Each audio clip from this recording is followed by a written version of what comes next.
Welcome back to our channel. जैसा कि हम यहाँ पे building material and construction start किया था। एक रिसेंट में एग्जाम होने वाला है, आरआरबी जेई हुआ और जैसे एमपीपीएससी का भी आपका नोटिफिकेशन आने वाला है। कंफर्म है कि आपका दिसंबर में आ जाएगा। तो मतलब कि जितने भी आपके कंपटीशन एग्जाम है एसएससी जेई जो हम अभी तक डिस्कस करते आ रहे हैं, तो इन सब एग्जाम्स के लिए काफ़ी ज़्यादा इंपॉर्टेंट एंड वेटेज रखता है। तो टॉपिक है हमारा सीमेंट। सीमेंट से यहाँ पे 3-4 नंबर के क्वेश्चंस कंफर्म है आने। तो हर एक इम्पोर्टेंट, हर एक टॉपिक यहाँ पे बहुत इंपॉर्टेंट है। तो हम यहाँ पे पहले रिवीजन कर लेते हैं कि प्रीवियस लेक्चर्स में हमने क्या स्टडी की थी। जैसे हमने यहाँ पे टॉपिक स्टार्ट किया था कि सीमेंट का काम क्या होता है, बाइंडर का काम करता है। मतलब ये क्या करता है, यहाँ पे जल्दी से बाइंड कर देता है। और सीमेंट की प्रॉपर्टीज की बात करें तो इसकी प्रॉपर्टीज, सीमेंट एक कैसा मटेरियल है, कोहेसिव एंड एडहेसिव मटेरियल है। तो हमने कोहेसिव एंड एडहेसिव के बारे में स्टडी की थी कि कोहेसिव क्या होता है, एडहेसिव क्या होता है। नेक्स्ट यहाँ पे ये बहुत इंपॉर्टेंट चीज आ जाती है कि सिविल इंजीनियरिंग के फादर कौन है। तो सिविल इंजीनियरिंग के फादर कौन है, यहाँ पे जॉन स्मिटन। कौन है? जॉन स्मिटन सिविल इंजीनियरिंग के फादर है। हमने बात की थी यहाँ पे सीमेंट। तो जो सीमेंट शब्द है इसको किसने इन्वेंटेड किया था? तो सीमेंट शब्द को किसने इन्वेंटेड किया था?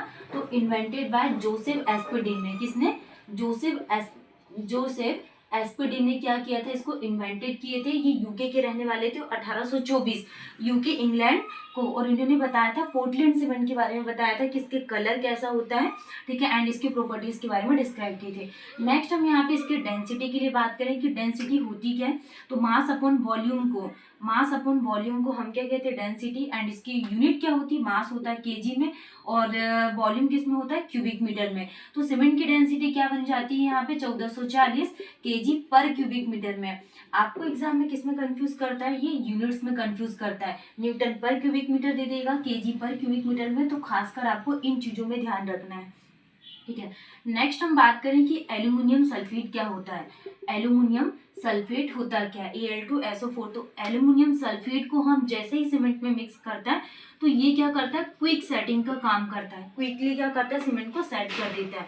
तो क्विक सेटिंग ऑफ सीमेंट क्या आ जाएगा यहाँ पे, क्विक सेटिंग ऑफ सीमेंट। हम यहाँ पे एल्यूमिनियम सल्फेट का यूज करते हैं। नेक्स्ट हमने यहाँ पे बात की थी वॉगिस कंपाउंड के बारे में। तो वॉगिस कंपाउंड हमारे पास कितने टाइप के होते हैं, 4 टाइप के होते हैं जो हमने डिस्कस किए थे। फर्स्ट होता है क्या यहाँ पे, ट्राई कैल्शियम एल्यूमिनेट होता है।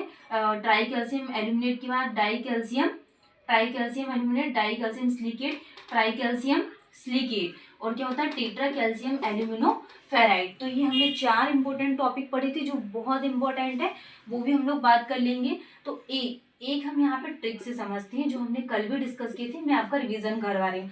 ए क्या होता है, एलाइट, बी क्या होता है, वेलाइट, सी क्या होता है, सेलाइट, एंड फ्रॉड आदमी, इससे क्या बन जाएगा, फेराइट। तो हम यहाँ पे इसके कॉम्पोजिशंस के बारे में स्टडी किए एंड कितना कितना परसेंटेज लिया जाता है, ठीक है। नेक्स्ट टॉपिक में हम यहाँ पे टाइप्स ऑफ सीमेंट पढ़ने वाले हैं। उससे पहले हम flash set and flash set क्या होता है एंड टाइम पीरियड के बारे में देखते हैं। नेक्स्ट हम लोग यहाँ पे सीमेंट के टॉपिक में स्टार्ट करने वाले कि फ्लैश सेट होता क्या है। फ्लैश सेट का मतलब क्या होगा, यहाँ पे जैसे सीमेंट है तो वो सेट हो रही है जल्दी से, उसको हम क्या कहते हैं, फ्लैश सेट। तो हम फ्लैश सेट में क्या मिक्स करते हैं, ट्राई कैल्शियम एल्यूमिनेट। क्योंकि जो ट्राई कैल्शियम एल्यूमिनेट होता है, एल्यूमिनेट का काम क्या होता है, यहाँ पे क्विकली सेट करने का काम होता है। तो जैसे कि C3A रिएक्ट करता है, रिएक्ट इमीडिएटली विद वाटर। अगर ये पानी के साथ रिएक्ट कर रहा है तो ये किसके लिए रिस्पॉन्सिबल है, फ्लैश सेट के लिए रिस्पॉन्सिबल है। इसका मतलब होता है फ्लैश सेट, ठीक है। Gypsum is added to cement. अगर हमारे पास ये क्या है, सीमेंट है, सीमेंट में अगर हम यहाँ पे जिप्सम को क्या कर रहे हैं, ऐड कर रहे हैं, तो ये क्या करेगा, ये जो सीमेंट है ये जल्दी से सेट हो रही है, तो ये जो फ्लैश सेट है इसको क्या कर देगी, रिड्यूस कर देगी, मतलब कि कम कर देगी। तो जैसे ही हम यहाँ पे सीमेंट में जिप्सम को ऐड करते हैं तो ये फ्लैश सेट को रिड्यूस कर देती है। आफ्टर फ्लैश सेट होने के बाद mixing is not allowed, no gain in strength, क्योंकि उसमें कोई भी स्ट्रेंथ गेन नहीं होगी, ऑलरेडी वो सेट हो गया, तो कैसे स्ट्रेंथ को गेन करेगा। अगर हम यहाँ पे जिप्सम के लिए बात करें तो gypsum retard setting of cement. Gypsum क्या करता है, सीमेंट को सेट करने का काम करता है, एंड जो इसका सेटिंग टाइम होता है तो सेटिंग टाइम को कम कर देता है। जैसे कि सेटिंग टाइम हमारे पास क्या 5 है, तो ये क्या कर देता है, सेटिंग टाइम को डिले करके कितना कर देगा, यहाँ पे 3 कर देगा, ठीक। जिप्सम का काम होता है डिले द सेटिंग टाइम इसको आप लोग ध्यान रखिएगा।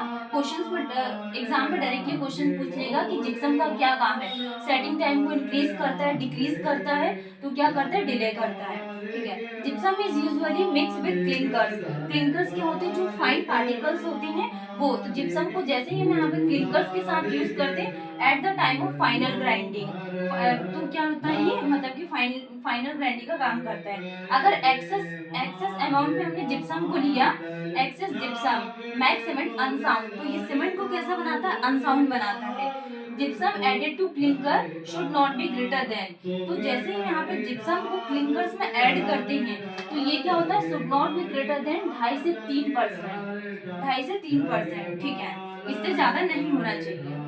हम यहाँ पे फेल्स सेट के लिए बात करने वाले कि फेल्स सेट क्या होता है। जैसे कि जो रैपिड हार्डनिंग सीमेंट होती है, रैपिड हार्डनिंग या फिर स्टीफनिंग, इसका मतलब क्या होता है, नो एप्रिशियल इवोल्यूशन ऑफ हीट, मतलब कि जो हीट इवॉल्व होगी उसमें कोई भी यहाँ पे क्या हीट इवॉल्व नहीं होने वाली है। रैपिड हार्डनिंग एंड स्टीफनिंग को हम क्या बोलते हैं, फेल्स सेट। ठीक है, अगर हम यहाँ पे बात करें तो फ्रेशली मिक्स, अगर हम यहाँ पे फ्रेशली मिक्स कर रहे हैं यहाँ पे किसके, पोर्टलैंड सीमेंट के साथ, पोर्टलैंड सीमेंट पेस्ट, मोटार और कॉन्क्रीट।